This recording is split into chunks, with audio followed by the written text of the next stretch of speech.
esteemed to be there. Principal of Loyola, esteemed seat. Very restricted. More than that, because only 3,000. It's all restricted. 60 seats. Like that. I called on share with you our experience of. It is one which liberates, and it very beautifully encapsulates the difference between education, your knowledge, and your wisdom. And it is knowledge that, when used wisely, is wisdom, and which will eventually liberate you. The motto of the university, which is learn, lead, and liberate, again is something that very beautifully encapsulates the entire principle of education, how it is supposed to lead you towards a better life. Now, as a keynote address speaker, I will tell you what I understand from the entire gamut of education as of today. I am currently the Executive Director of MSSDS and the SPD of SSA. And my experience in the Education Department and the Skill Development Department have led me to understand two major important learnings from this sector. One is that earlier when education was imparted, we always thought education as a vehicle for two major aspects. One was the expansion of your knowledge, expansion of the horizons of our understanding of this world. So a child who may not know much about the geography around them or the history around them, you learn it through different classes, and thus the education system was set like that. It was to expand the scope of your understanding of this world. It was to give you better information about what you are surrounded by. The sciences is everyday thing. Whether you are from the smallest of drinking a lemon water to running a train, each of these things have physics or chemistry behind it. Your everyday policies have the civics behind it, or the social sciences that you have studied at different part of your lives. The second major aspect of education, since its inception, has been to ensure that we as citizens of any country or any polity, as human beings, are positively contributing towards the overall human development.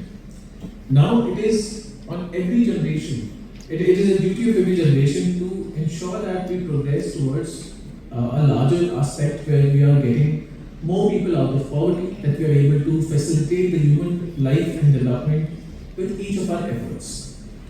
Now, while the very first aspect, which was expansion of scope of knowledge, is still the most important part of education, the second, which is positive contribution towards the overall entire human development part, there has been a delinking, or there has been a gap between this from our education system as of today. This is the reason why you would have read a lot of reports where industries are saying that 25% or 75% of 25% of graduates are not employable as of today. People don't have the right talent for the right industry that is seeking for it. And in the world of AI, which is the fourth industrial revolution, the things will change much faster than usual. It took human establishment about 5,000 years to, or let's say 4,500 years to come to the first industrial revolution. It then took another 150 years for second industrial. You all are aware about the industrial revolutions? In case anybody is not, the first industrial revolution started with a steam engine in Britain. This was around 1700s when Britain came with a lot of these inventions. When people in Britain got the education from universities like Oxford, Harvard, and others, and came up with a lot of these innovations to settle. Not Harvard at that time, but Oxford was the main. Cambridge was the main establishment areas at that time. So they came up with these steam engine and others that started the first industrial revolution. The second industrial revolution happened around late 1800s, which is 1850 and beyond. This was the industrial revolution of chemicals. This was when Japan and USA became the big powers or big economic powers at that time. This is the reason why Japan later became a big force in the Second World War or other. It was able to pursue, being a small country, it was able to pursue its imperial goal with a might of economy because of the Second Industrial Revolution. And today what you see US has been because of second and then the third. So 1880s, 1890s you will see, 1870s you will see Second Industrial Revolution. So another 150 years. coming to the main core of this workshop, which is skill development, and being done by the university is the best part forward. Today, vocational education is an important aspect of the educational learning, so that you don't just learn from the books, you also practice it through yourself, both the education material that you're learning and the gainful employment that you will be generating for yourself in the time to come. In this regard, it's honestly very beautiful to learn and listen about the community colleges which was started by Dr. Ïatreilang. We will be more than happy in whatever manner possible, sir, if we can collaborate together on this matter and ensure that we have this concept. We already have the community college concept in the state. We would love to have these skill centers both in the university and in different community colleges across the state.